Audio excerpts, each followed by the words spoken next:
આજનો મુદ્દો અગત્યનો છે, કારણ કે એ દરેક ઘર, દરેક વ્યક્તિને સ્પર્શે છે. બેંકે હવે એક નિયમ બનાવ્યો છે, મિનિમમ બેલેન્સ. ગયા વર્ષે મિનિમમ બેલેન્સ ન હોવાના કારણે દેશની તમામ બેંકોએ 11,000 કરોડની પેનલ્ટી વસૂલી છે.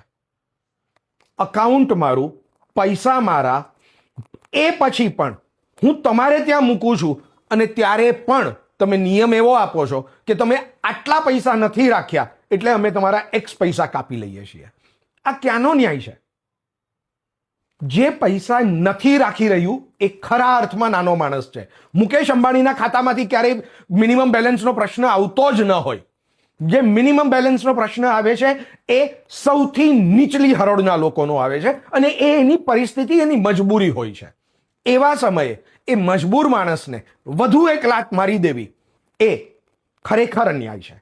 બેંકોના આ નિયમને દૂર કરવો તાત્કાલિકપણે ભારત જેવા દેશ માટે જરૂરી છે.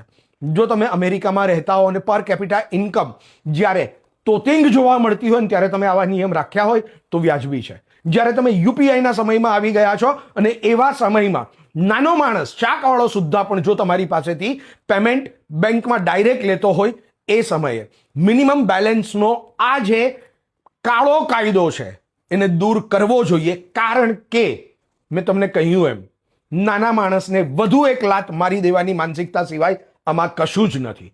બેંક ધારે તો બીજા ચાર્જીસ વધારી શકે છે, એવા મોટા અકાઉન્ટ પર ચાર્જીસ વધારી દે જે મોટા અકાઉન્ટ્સને કોઈ ફરક નથી પડતો. પણ નાના માણસનું ગળું દબાવવાનું બેંકો દ્વારા થતું આ કામ બંધ થવું જોઈએ. જો તમને સાચું લાગતું હોય તો આ વિડીયો મેક્સિમમ ફોરવર્ડ કરજો અને બેંકનો આ નિયમ બનાવનારી જે કોઈ રેગ્યુલેટરી એજન્સી હોય એના સુધી પહોંચાડજો. હું રશ્મિન શાહ, સાઇનિંગ ઓફ.